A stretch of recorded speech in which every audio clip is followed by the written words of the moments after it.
Hi hello दोस्तों, कैसे हैं सब। आशा है कि आप सब लोग सकुशल होंगे, स्वस्थ होंगे, मस्त होंगे और आप लोगों की जो पढ़ाई है, तैयारी है परीक्षाओं की, तो बहुत ही अच्छे से चल रही होगी। क्योंकि कुछ ही माह बाद क्या है, बोर्ड एग्जाम है, तो आप लोग तैयारी कर रहे होंगे। अब देखिए, हम लोग क्या है, परीक्षाओं के विषय में, एग्जाम के विषय में थोड़ा सा बात कर लेते हैं। बात ये है कि देखिए, कोई भी एग्जाम हो तो इनमें कुछ ना कुछ टॉपिक तो क्लियर ही रहते हैं कि भाई इन टॉपिकों से सवाल आ ही जाएगा। बिल्कुल क्लियर रहते हैं, कुछ ना कुछ टॉपिक तो क्लियर रहते हैं कि इनसे सवाल आ ही जाएगा। ऐसे ही आज हम दो टॉपिक लेकर आए कक्षा 10वीं की एनसीईआरटी मैथ के विलोपन और प्रतिस्थापन विधियां। इनसे हर एक वर्ष बोर्ड एग्जाम में क्या सवाल आते ही हैं, बिल्कुल निश्चित है कि आते हैं, हर एक वर्ष आते हैं। तो क्यों ना भाई जिन टॉपिकों से सवाल आते हैं उन्हें हम अच्छे से कवर कर लें, ताकि उन टॉपिकों से आया हुआ सवाल तो हमसे न छूटे। तो चलिए आज हम लोग क्या है, इन दोनों विधियों को, विलोपन और प्रतिस्थापन विधियों को बहुत ही अच्छे से क्या है समझेंगे, ताकि कोई भी सवाल इन दोनों विधियों से आया हुआ हमसे छूटे ना। यदि कोई भी सवाल विलोपन और प्रतिस्थापन विषय कैसा भी सवाल आ जाए तो हमसे छूटे ना। तो आज हम लोग इन्हें बहुत ही अच्छे से समझेंगे। तो चलिए देखते हैं। देखिए, विलोपन विधि से पहले इस सवाल को हल करेंगे और फिर प्रतिस्थापन विधि से। आपके प्रश्न 3.2 में क्या दिया गया है, प्रश्न नंबर 1 का क्या है, पहला ही सवाल है। प्रश्न नंबर 1 का पहला सवाल है। तब विलोपन विधि से पहले हल करेंगे। देखिए, दोनों समीकरण दिए गए हैं, तो जब हल करेंगे तो इन दोनों समीकरणों को पहले क्या कर लेंगे, उतार लेंगे। तो देखो उतारते हैं। x प्लस वाई बराबर में 5, इसे हम समीकरण 1 नाम दे देते हैं। और तथा तथा देखिए यहां क्या है, 2x माइनस 3y बराबर 4। अब देखिए हम लोग करेंगे क्या। देखो, विलोपन विलोपन से क्या है, एक नाम थोड़ा सा आता है कि विलोम, मतलब यहाँ उल्टा करवाना। उल्टा कैसे, तो क्या करवाना उल्टा। यहाँ देखिए x का कोई गुणांक नहीं x के साथ, तो मतलब 1 है। यहाँ x के साथ क्या है, 2 है, तो मतलब यहाँ x का गुणांक क्या, समीकरण 2 में 2 है और समीकरण 1 में क्या है, 1 है। तो हम लोग क्या करते हैं, इनका उल्टा गुणा करते हैं। मतलब इस गुणांक का जो x के साथ 2 है, इसे समीकरण 1 में गुणा कर देंगे, और ये जो इसके साथ है एक गुणांक मतलब 1 है इसी x का समीकरण 1 में, तो उसका 2 में गुणा करें। यह थोड़ा सा लिख भी देते हैं कि समीकरण 1 में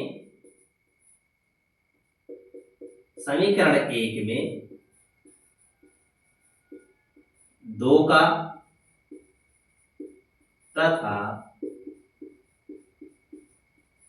समीकरण 2 में 1 का गुणा करने पर, देखिए हम लोग गुणा करेंगे किसका, मतलब देखिए इस 2 का किस में करना है, इसमें करना है समीकरण 1 में, और इसका क्या किस में करना है, इसका 2 में करना है। तो देखिए हम लोग कर लेते हैं। यदि गुणा करते हैं तो देखिए इसका 2, इसका क्या करेंगे, 2 का गुणा इसमें, तो देखिए 2 का गुणा क्या है, x में होगा तो क्या हो जाएगा 2x, फिर प्लस लगा तो प्लस लगा देंगे, 2 का गुणा y में होगा तो 2y, फिर बराबर लगा दिए, 2 का गुणा 5 में होगा तो 5 दूना 10।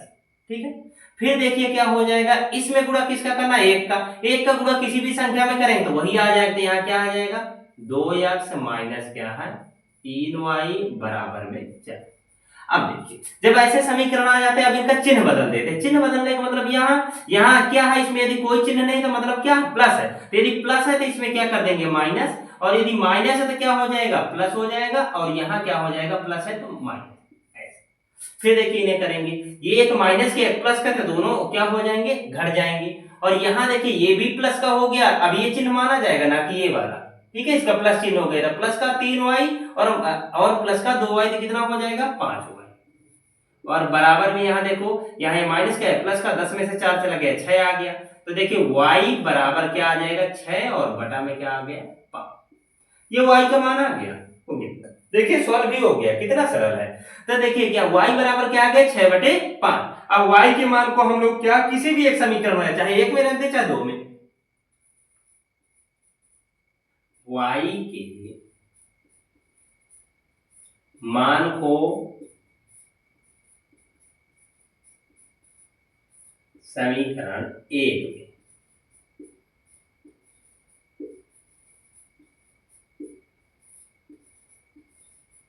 रखने पर देखो y के मान को समीकरण 1 में जब रखेंगे तो देखिए कैसे रखेंगे, तो यहाँ देख लीजिए।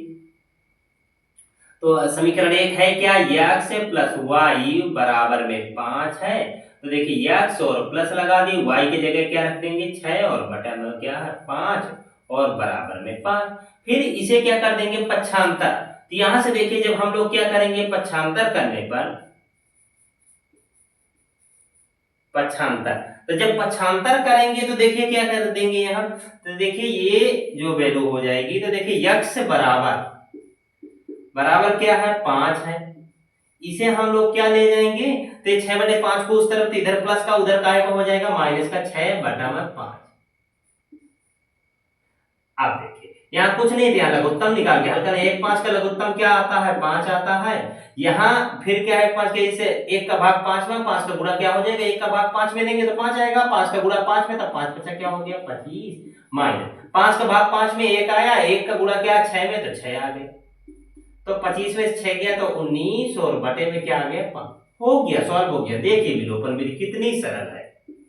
तो देखिए x बराबर क्या हो गया 19/5 और y बराबर क्या हो गया यहाँ 6/5।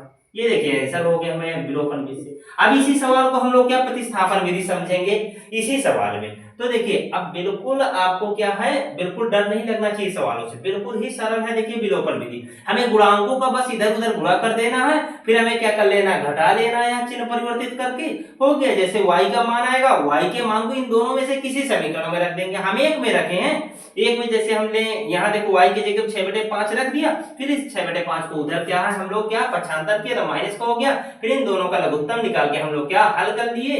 तो यहाँ क्या आ गया 19/5 और इसका क्या आया था 6/5। अब देखिए प्रतिस्थापन विधि हम लोग देखते थे, इसे भी देखिए हल करेंगे। हल x प्लस वाई बराबर 5, इसमें भी पहले समीकरण उतार लेंगे। ये समीकरण 1 हो गया, ठीक है। और क्या है 2 या x माइनस 3y बराबर में क्या है 4, ये समीकरण 2 हो गया। अब देखिए पहले इनमें से कोई भी एक समीकरण, प्रतिस्थापन विधि में क्या करना, कोई भी एक समीकरण लेना है। तो देखिए कोई भी एक समीकरण ले लेते, समीकरण 1 ही ले लेते हैं, समीकरण 1 से। जब 1 से लेंगे तो देखिए एक में करेंगे क्या हम लोग, तो एक उतार लेंगे यहाँ पे x प्लस वाई बराबर में 5। अब इससे हम x का चाहे y का क्या निकाल लेते हैं मान, एक को उस तरफ ले जाते हैं, तो देखिए यहाँ पक्षांतर मतलब उस पक्ष में ले जाएंगे एक चीज को, किसी को भी पक्षांतर। तो देखिए हम x बराबर निकाल लेते हैं, x बराबर इस y को क्या है उस तरफ ले गए तो क्या हो जाएगा, इधर प्लस का है y, उधर का हो जाएगा माइनस का। इसे समीकरण क्या मान लेते हैं 3। अब इस x के मान को तो हमने किसे दिया था पहले 1 को, तो इस x के मान को किस में रख देंगे 2 में। x के मान को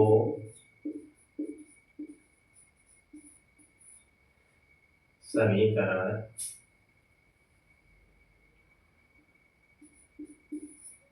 2 में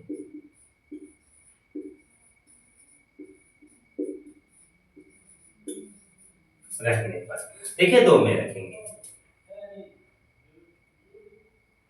तो 2 क्या है, तो देखिए 2x माइनस 3y बराबर में क्या है 4 है।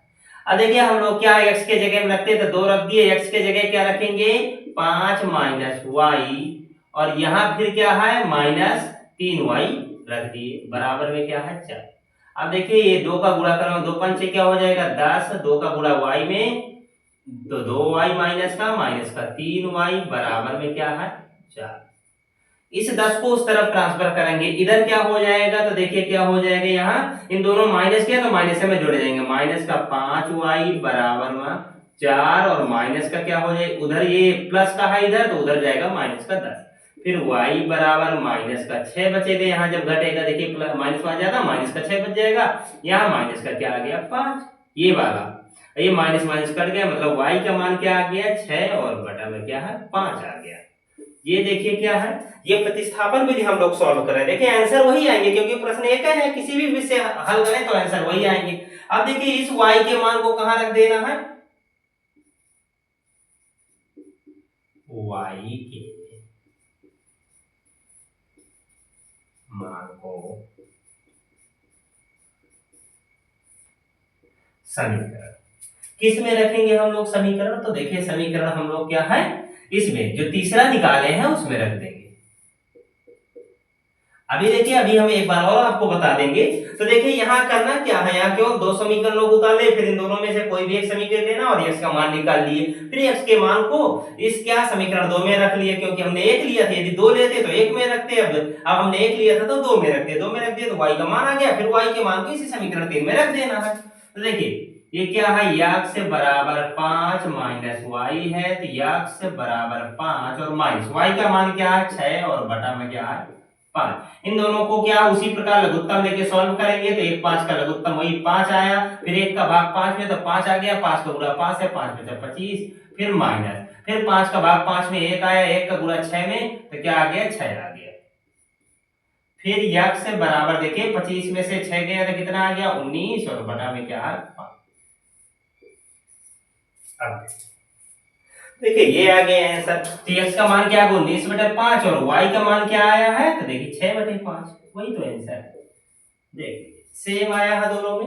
अब आशा कि आपको क्या है कोई भी दिक्कत ना होगी, यदि फिर भी कोई दिक्कत हो रही किसी भी सवाल में तो आपको क्या है बता देना है कि हम इस सवाल में यहाँ पर दिक्कत हो रही है, तो हम दोबारा उसे सॉल्व करवा देंगे।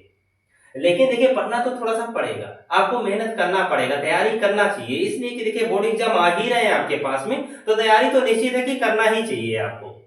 नहीं करेंगे तो फिर आगे देखिए करना ही पड़ेगा, ऐसा नहीं कि करना नहीं पड़ेगा, फिर और टाइम नजदीक आएगा तो बेकार में ऐसा कि भाई टाइम नहीं बचा, टाइम नहीं बचा, तो इससे बल्कि अभी से हम लोग थोड़ा सा पढ़ लें, तो आपको इन्हें क्या है अच्छे से क्या पढ़ना ताकि आपसे क्या है बन जाए। धन्यवाद।